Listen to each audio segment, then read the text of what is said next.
what are you guys doing here? Bye week. Yeah. What are you guys going to talk about? We just wanted to see you. So you've seen me and I can leave now. What was practice like today, intensity-wise, and do you sort of remember what the 2019 bye-week practice was like? And yes, I do. Just because we talked about it like 5 times. Let's see. I mean, 2019 we were coming off. We had a must-win game in Seattle, and so we got that win. Everybody played high intensity. Everyone was dialed in. So the following week was more like jog-through stuff. Today was definitely a full-speed day. Guys flying around, guys competing. Offense definitely competed better today than the defense. Suck, Fred.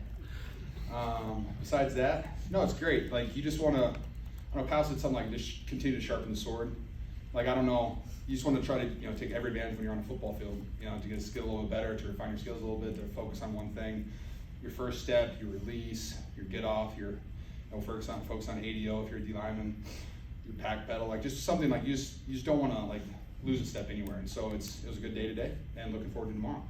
George, you've experienced postseason heartbreak here, but did the way I'm sorry, That's fine. very dramatic. That was dramatic.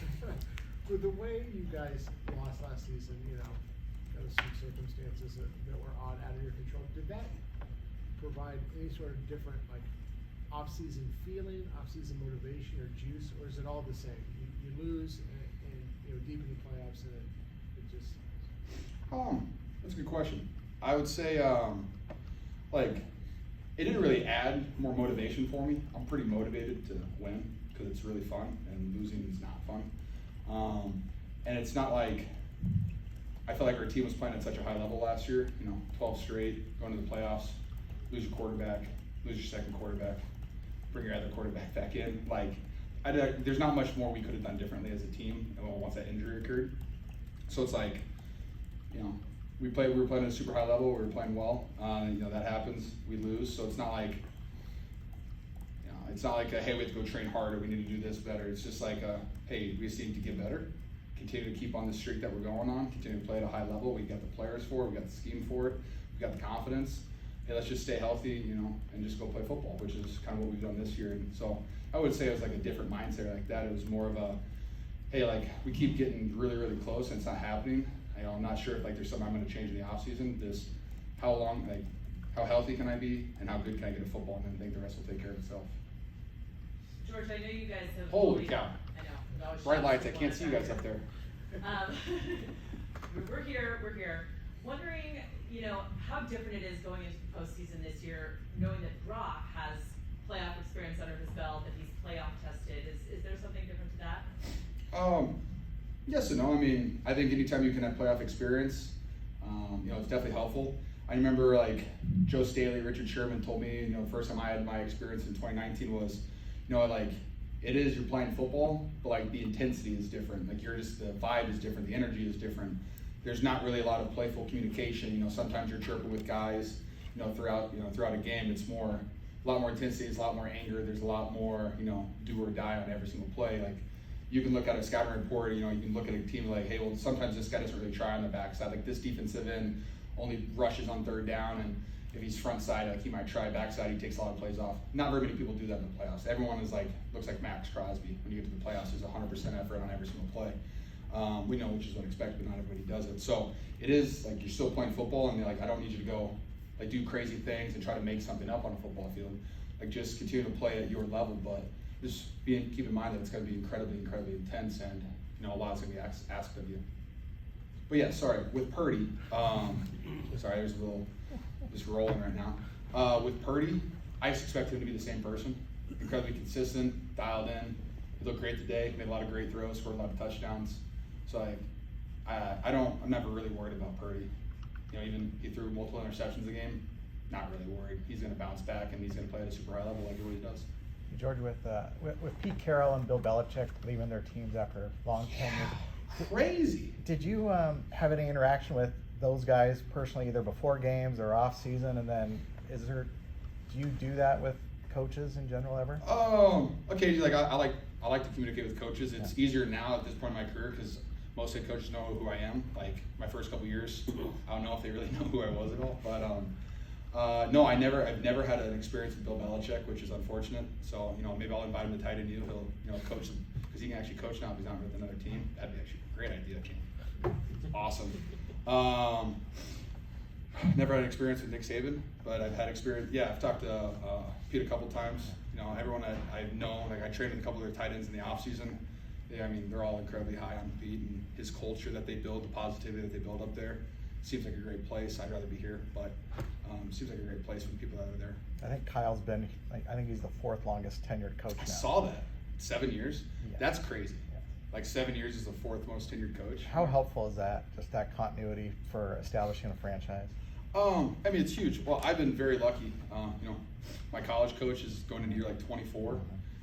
So I had that stability when I was in college, and I get it here in the first year of Kyle's, and just kind of been part of the foundation, see how it's grown, and just when you have that stability and like you just each year gets a little bit more. I don't want to say comfortable, just like it's easier to be a part of the offense, gets easier to be a part of the system. Like you just get used to the ebb and flow of things, and it allows you to kind of like what your routine is going into whether it's OTAs, going into the off season, going into training camp. Like how to get your body, the time that you need to spend Monday, Tuesday on your off days. How to spend the time, and so that's been incredibly helpful for me. And then like we know what Kyle's expectations are. So as captains, as leaders of the team, like we all come together and we try to reinforce the things that Kyle is talking to the team. And I think we've done a pretty good job of that. Bill Walsh used to say that coaches would coach like 10 years in one spot. And for him, he thought that was the max. He should move aside because the message has been out. Everybody knows what it is. It gets a little tired.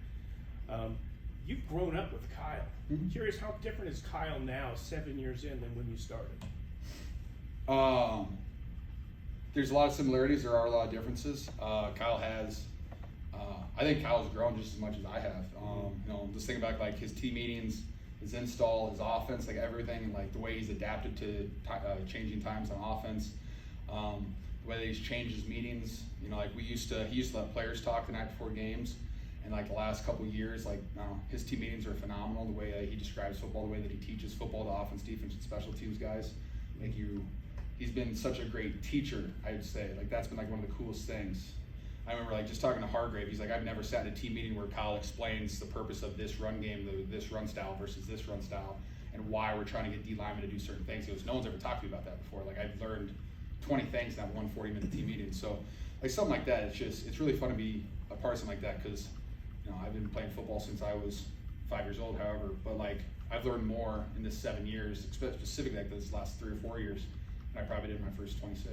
George, this team has had a lot of opportunities to win it all, and as you age in the game, you're 30 now. Do you have greater urgency, greater determination to get that ring this year because you got so close in the past, and this might be your best chance at one? I feel great. So, I'm gonna play as long as I possibly can. And I don't think like my sense of urgency has been pretty urgent since 2019. I kind of figured that out. I think it takes like a year or two to get to be in the NFL to realize like the sense of urgency that you have to have when you're on a good football team. But yeah, I feel like I've been pretty urgent since then. My first 2 years I was just trying to survive the NFL, and then something clicked, figured it out, started playing at a high level, and then you realize, especially like you have guys like Joe Staley, Garrett Selleck, they're like two of my best friends are on a team.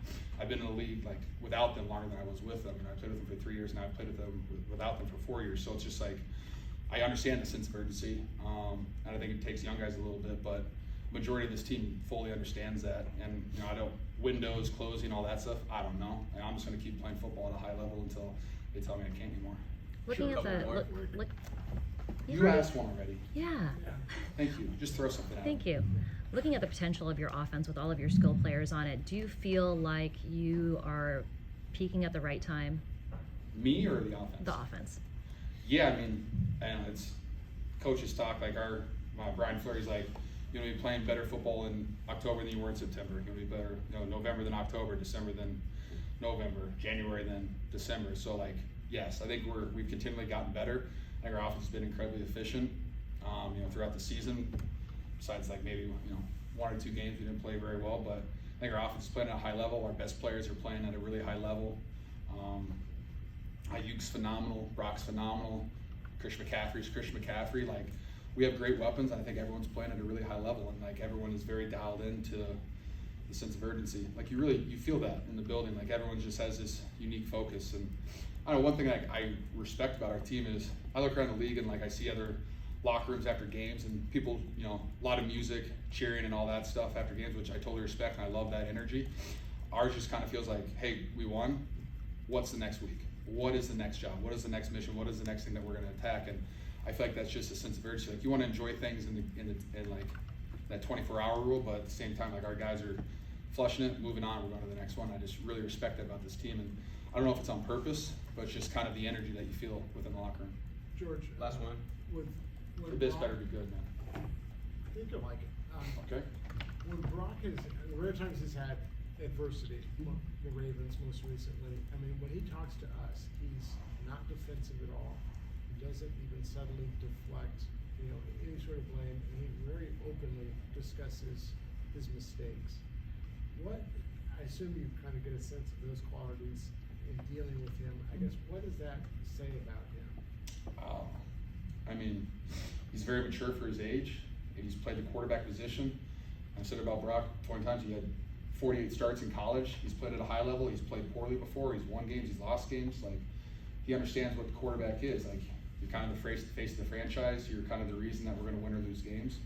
You know, I think, you know, Kyle talks about all the time is that, you know, you do everything in the off season. You do everything through training camp. You do practices every single week, and the only thing that people ever see is those 3.5 hours on every Sunday, and you're putting yourself out there, and you have to be okay with putting yourself out there.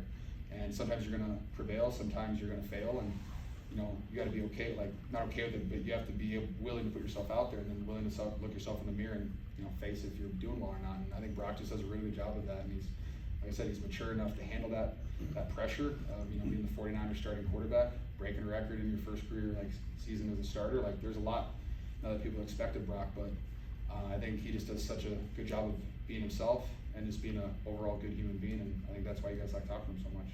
All right. Thanks, George. He said it was only 5 minutes, so you lied to me, Eric. I didn't. Zach, sorry. Eric's the other guy.